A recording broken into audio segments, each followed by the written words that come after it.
Olá, licitantes e listadores, aqui Luiz Zanotto.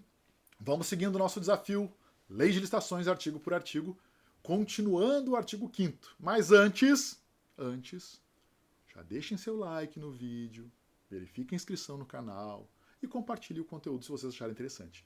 Vamos continuar falando de licitações, vamos continuar mergulhando nesse assunto que é apaixonante e tem discussão para muito tempo ainda. Então, desafio, Lei de Licitações, artigo por artigo. Se vocês usam inteligência artificial, considerem assinar a Adapta. A Adapta é uma ferramenta, um hub de inteligência artificial que auxilia os usuários porque ele congrega o melhor das melhores ferramentas de IA disponíveis no mercado. E a assinatura da Adapta é mais barata do que se vocês assinassem uma IA separadamente, isoladamente.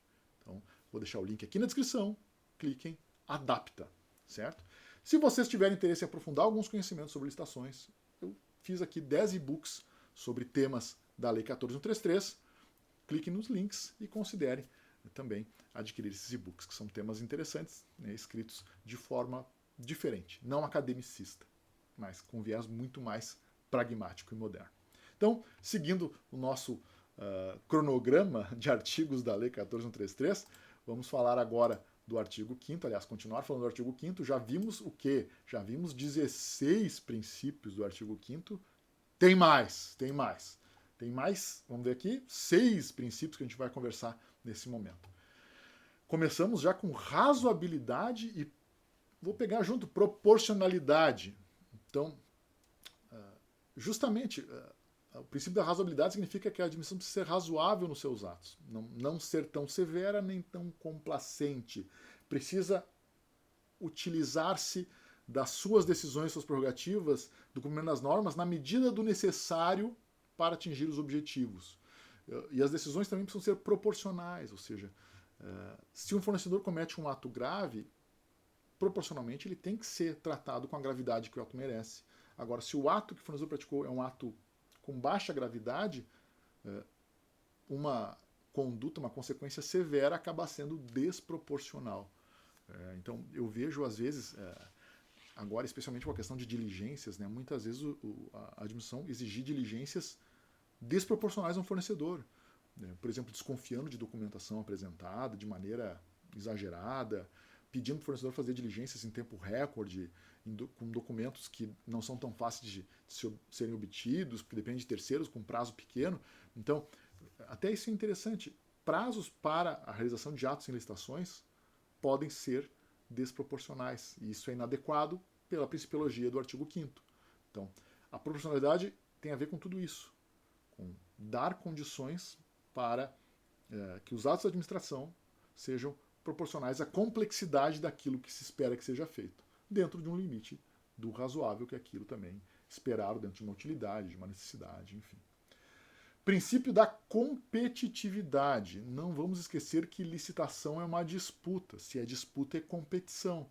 Se é competição, a administração precisa fazer com que o mercado dispute entre si, que o mercado entre nessa competição, porque é a competição que faz surgir as melhores ideias, as ideias mais criativas, as melhores propostas, as melhores possibilidades. Então, manter um ambiente de competitividade significa manter todo o mercado interessado em fornecer melhor, em oferecer serviços e produtos melhores, com preços mais justos, para, mesmo assim, atender o interesse público, atender a finalidade do objeto. Então, competitividade também é um princípio, o que, ao mesmo tempo, trata aquela questão de evitar direcionamentos, né? O direcionamento injustificado é que é um direcionamento ilegal. Ou seja, quando eu direciono determinada solução sem uma justificativa, ou que a justificativa seja demais subjetiva ou genérica, e eu estou ferindo também com isso o princípio da competitividade.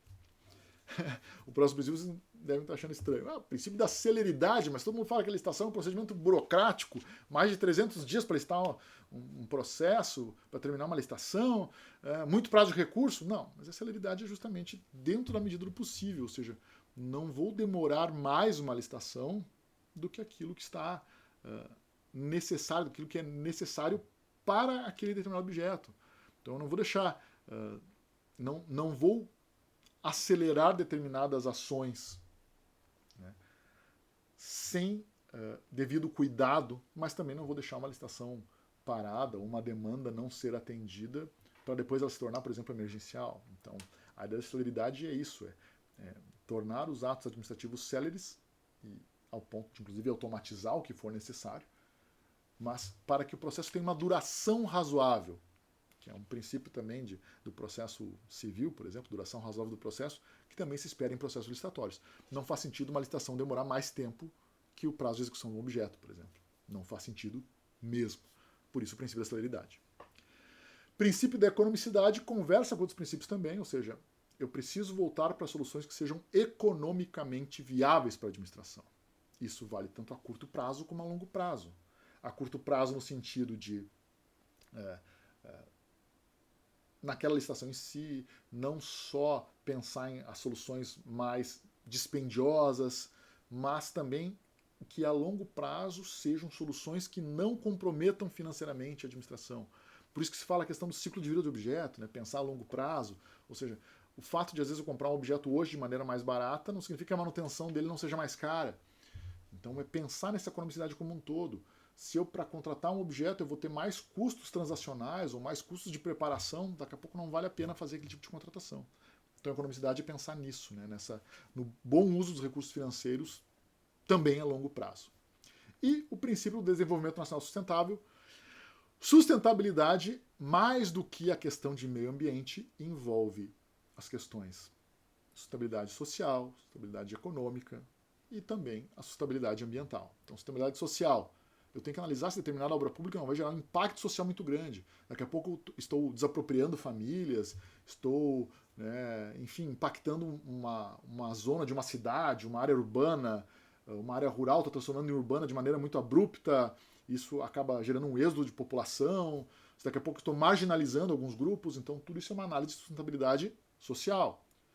Sustentabilidade econômica, é verificar se aquele objeto de fato vale a pena de novo, a longo prazo. Não vale a pena eu construir uma obra faraônica se eu depois não tenho como manter a obra faraônica.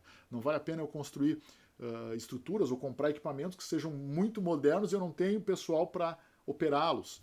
Então, isso é sustentabilidade econômica. E a sustentabilidade ambiental é justamente entender que os nossos recursos naturais são finitos. E a humanidade tem usado os recursos naturais de maneira muito acelerada nos últimos, vamos dizer assim, pelo menos nos últimos 200 anos. E aí se sabe que a reposição desses recursos naturais demora muito mais tempo do que o tempo que nós levamos para consumi-los. Por isso a preocupação com a sustentabilidade ambiental. Se eu tiver como fazer uma obra mais sustentável, que respeite a economicidade, com boa tecnologia, e não é só reciclar papel, e não é só reciclar materiais, mas é entender que a vida dos objetos respeita um ciclo de criação até o descarte, pelo menos. Isso é responsabilidade também da administração. Então, essa visão é importante porque nós estamos vivendo num planeta que tem recursos finitos. Por isso que sustentabilidade ambiental também precisa ser olhada com carinho para a administração. Tá certo? Vamos ficando por aqui. Esses 6 princípios bem interessantes aí. E seguimos no próximo vídeo, terminando a análise do artigo 5º. Não deu ainda, em terceira parte. Vamos para a 4ª parte do artigo 5º. Tá certo? Obrigado, deixem seu like, se inscrevam no canal e até a próxima. Valeu!